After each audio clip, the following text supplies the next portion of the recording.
All right, this question makes it very obvious what kind of things they're testing here. They're definitely testing grammar. So if we're trying to predict the question, we can see, oh, look at all the choices. They're the exact same word, but with different punctuation marks. So grammar is going to matter. And when we know that punctuation is the grammar that matters, what we really want to think about is sentence structure. Okay, so that's what punctuation does. And here we have a gift. Choices C and D are what we would call advanced punctuation marks, right? Semicolons, colons, the kinds of things you're probably not using in your own writing very often. But on the SAT, they have very clear rules, and we can try to follow those rules or apply those rules and know instantly if these choices are right or wrong. So the easiest one is the semicolon. Semicolon requires a complete sentence before the semicolon and a complete sentence after the semicolon. If one of those things is not a sentence, the choice is wrong. That's it, done. So let's take a look. From this phase emerged the narrative the students would soon bring to life. Yeah, it's a weird sentence, but it's a sentence, right?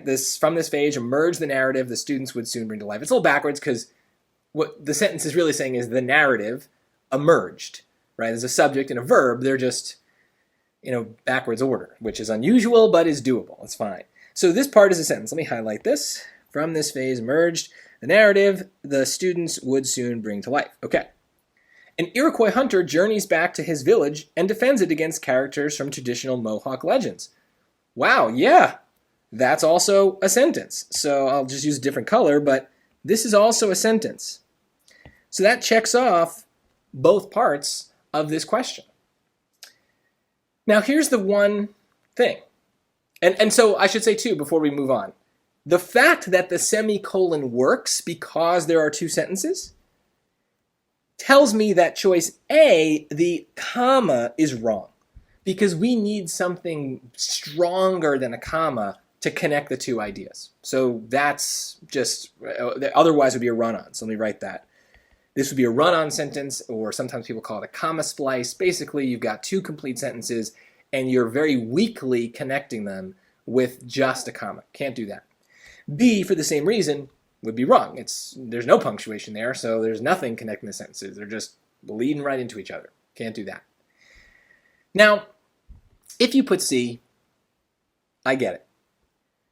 That seems to follow the rule, and so there you go. You'd be done.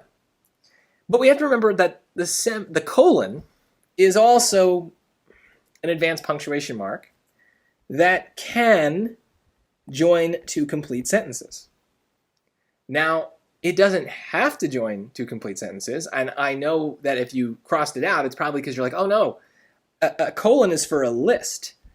Yeah, a colon can join a list to a complete sentence. That's true. It could also just have one word after the colon if we really wanted to. So it's flexible.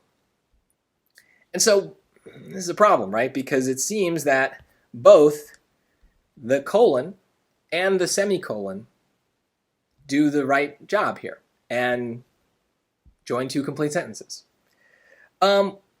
Now we get into something that the SAT does not test very often, but they're testing here. What is the purpose of a colon? Semicolon is basically just a period. I know we learned in school that semicolons are meant to join two similar ideas. That's a dumb thing. Get rid of that in your head. A semicolon is basically just a period. So you could use it, you could not use it. Of course it's going to join similar ideas because when you write sentences, the sentence coming after is probably going to be related to the sentence coming before. That's how good writing works. All the ideas are related. That's how all sentences should be. So just for SAT purposes, the more important thing is the colon. What does it do? Well, the second part answers or explains some question that's implied by the first part. The first part is not a literal question. It's still a sentence, but it's not a question.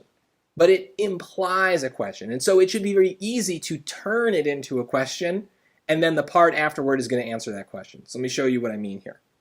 From this phase emerged the narrative the students would soon bring to life. What was that narrative? An Iroquois hunter journeys back to his village and defends it against characters from traditional Mohawk legends. Notice how the first part is very clearly leading up to something. It's setting us up to have a kind of conclusion, an answer. And it was very easy for me to take the end part of that sentence and just kind of turn it into a question.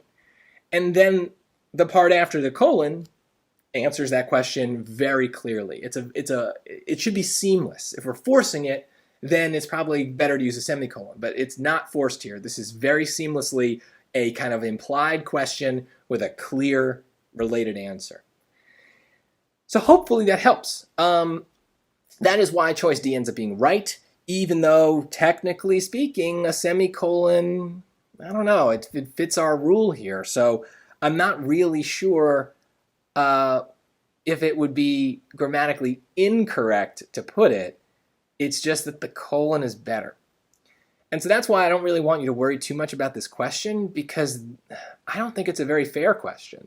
It shouldn't be the case that you as the test taker have to make a judgment, a subjective judgment about what punctuation is best. In my opinion, there should only be one right answer. And as far as I can tell, feel free to comment if you think I'm wrong. As far as I can tell, there's no grammatical reason why the semicolon would be wrong here, why choice C would be just absolutely grammatically incorrect. D is definitely better, but I don't really know why C would be incorrect to use. I think that's just, it's poor judgment, but it's still a judgment call. I don't know. Luckily, they don't really test this very often. I think this is the first time I've ever seen a question where really you have to make this kind of call. So most of the time, it will not be a judgment call. It will be absolutely the case that one of these is right and the other is wrong, and you should still apply the same rule we did here. A semicolon requires a sentence on both ends. A colon could have a sentence on the second half, but it doesn't need to. But the first part does need to be a sentence. So that's an easy way to check for semicolons and colons before you move into the other punctuation marks.